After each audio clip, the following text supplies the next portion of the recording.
의원님 질의해 주십시오.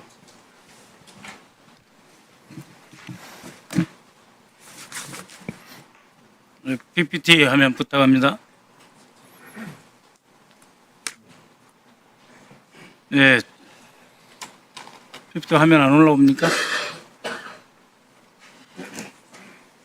지금 윤석열이 대통령 된 이후 특히 2023년 말부터 2024년까지 오로지 한 일은 계엄 모의, 해외 순방, 골프장에서 계엄 모의, 관저에서의 만찬 계엄 모의로 점철되어 있습니다. 2023년 12월 윤석열, 김영현, 신원식, 조태용, 이 자리에 계신 김명수 의장님, 여인영에게 비상대권 언급했다. 2024년 3월부터 4월까지 다시 삼청동 안가에서 신원식, 조태용, 여인영, 김영현에게 비상대권을 언급했으며 이때 이미 일본 신문에서 보도된 바와 같이 외교 참모들에게 술자리에서 자주 계엄 언급을 했죠. 그렇게 해서 5월, 6월, 7월, 8월 계속됩니다.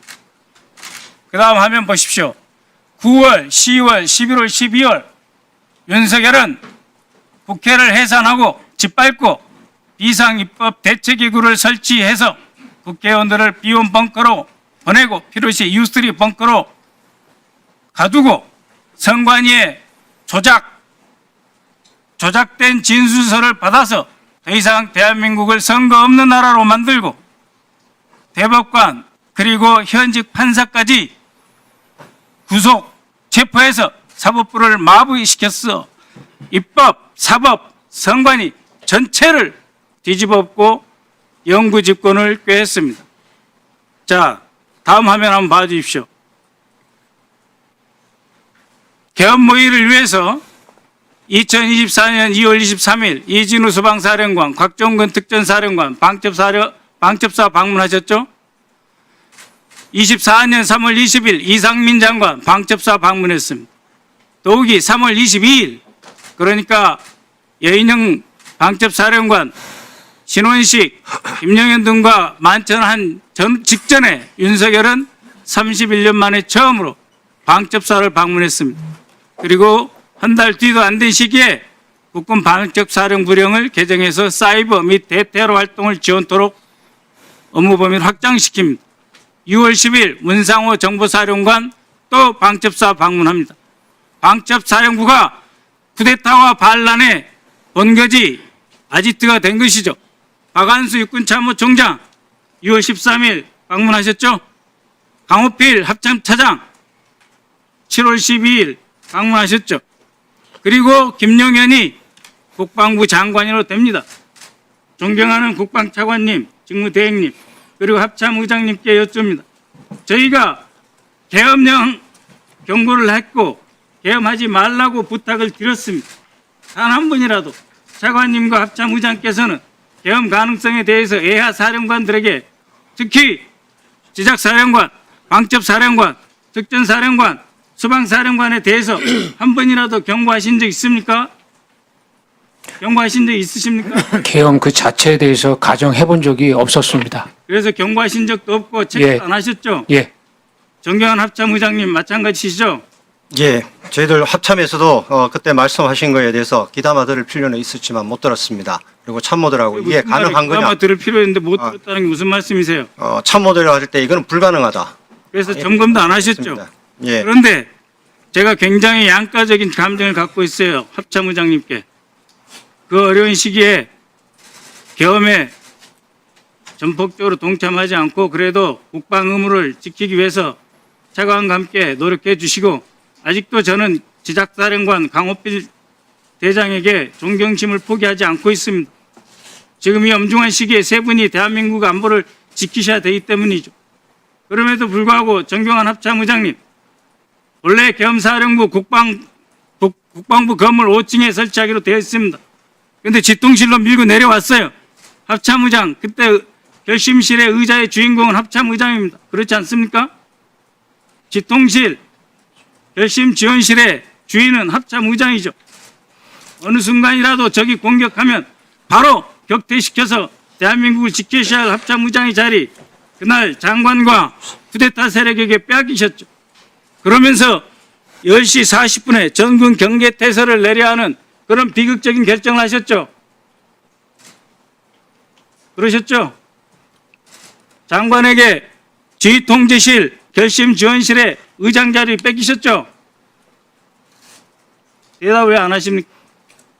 말씀을 하시면 말씀드리겠습니다. 그 부분은 조금 설명이 필요하기 때문에 다 듣고 그러면은 말씀드리겠습니다. 제 질문 끝나고 다시 답변해 주십시오. 곽종근 사령관. 예. 아까 정병환 합참의장이 뭐 북풍 이용하지 않는다 그런 말씀하셨는데 북한의 서울에 북한 테러 부대가 침투할 가능성이 있고 매우 심각하다. 국방장관이 직접 지시한다. 이런 말씀을 애야 부대에 하신 적 있죠? 그리고 여인영 방첩사령관은 11월부터 북한 오물풍선이 심각하다. 통신 대기하라. 계속해서 지시를 했습니다. 그러나 실제 북한에서 오물풍선 내려온 건 11월 18일, 28일 두 번뿐이었습니다. 이진우 사령관, 11월 9일 국방장관 등 윤석열과 함께 2층 공간에서 국방장관 공간에서 남침이 우려된다. 라고 해서 다 쿠데타 계획한 거예요. 그런데 어제 있은 국회 정보위에서 조태영 국정원장은 일체 대남 도발 흔적 없었다 이렇게 말씀하셨어요. 정병환 합참의장님, 이번 쿠데타의 핵심 세력이었던 방첩사령관, 특전사령관, 수방사령관이 모두 북한의 위협과 도발 가능성을 거론하고 있는 것이 바로 이 공소장이 다 나와 있어요. 합참의장은 그때 대남 도발 기미 없다고 보셨잖아요. 차관 직무, 장관 직무 대행도 없다고 보셨잖아요. 그래서 저희가 문제 제기하는 것입니다. 합참의장, 그럼에도 불구하고 민주당이 무슨 괴담입니까? 이렇게 해서 부대를 동원해서 내란을 일으킨 거 아닙니까? 그렇게 해서 선관위까지 사법부까지 입법부까지 다 짓밟고 영구 집권하려고 하는데 우리 군이 이용당했어요.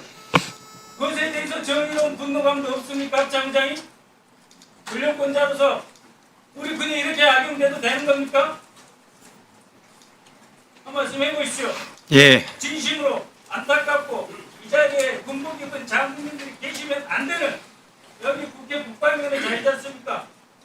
국방위원회도 몇 번 말씀드렸지 않습니까?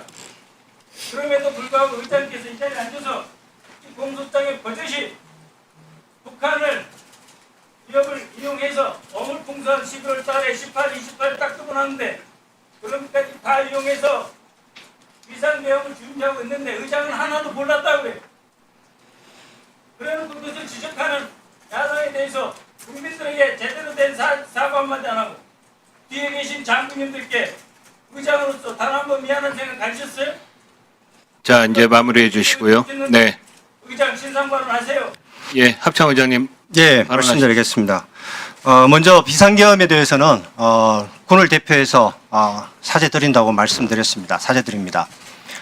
제가 군서일 1위로서 비상계엄을 사전에 알고 그런 것을 알고 제가 차단했다면은 제가 어떤 지금 지났지만은 그는 차단하는 게 제 임무라고 생각합니다. 하지만 못한 것에 대해서는 죄송스럽게 생각합니다. 그리고 지금 오늘 발표하신 존경하는 박선원 의원님께서 말씀을 하셨을 때 저희들도 참모들과 이게 가능성이 있는 거냐? 불가능합니다. 합참에서 동조하고 들어가지 않기 때문에 운영이 안 됩니다. 사실은 뭐 그렇게 해서 변명을 하는 것이 뭐 좀 창피스럽지만 그런 사정은 있었습니다. 그리고 오늘 발표하실 때 12월 22일 파워포인트도 잠깐 띄워주시기 바랍니다. 왜냐하면 이것은 군에 대한 신뢰가 있기 때문에 말씀을 드려야 되겠습니다. 파워포인트 제일 앞장에 한번 띄워주시기 바랍니다. 12월 22일이라고 제 이름이 있길래 확인을 좀 드리는 게 좋을 것 같다는 생각입니다. 왜냐하면 제가 50만 군을 지휘하고 있기 때문에 여기에 관련이라든가 이런 것이 있기 때문에 말씀을 드립니다. 12월에 제가 알기로는 12월 22일경에 연합사령관과 해서 연말 지휘관들 격려 만찬이 공식적으로 있을 때 제가 참가했습니다. 12월에 어떤 행사도 참가한 적이 없다는 걸 언론을 통해서 말씀드렸습니다. 그래서 12월에 제일 앞장에 펴주시기 바랍니다. 12월에 저게 제 이름이 있길래 왜 있는지는 모르겠지만은 나중 시간이 되시면은 의원님께서 설명해 주시면은 답변 드리겠습니다. 저는 22일 날 연합사령관을 포함해서 유엔사 부사령관 공식 부부 동참 만찬에 참가한 기억밖에 없다는 걸 말씀드립니다. 네. 그리고 지통실의 운영은 기본적으로 작전 사항이 되거나 했을 때는 장관이 내려와서 같이 앉아서 지휘하도록 되어 있고 결심 지원실은 특별한 회의가 있을 때 사용한다. 뭐 구체적인 얘기는 말씀 안 드리겠습니다. 보안이 유지되는 상황에서 운영되는 거기 때문에 누구든지 필요에 따라서 운영 요구하면은 사용할 수 있는 장소다. 이렇게 말씀드리겠습니다. 네, 마무리해 주십시오. 대형사령관 합참의장이 한 곳에 앉아서 대형관 내란을 지도한 꼴이 됐다 이 말입니다.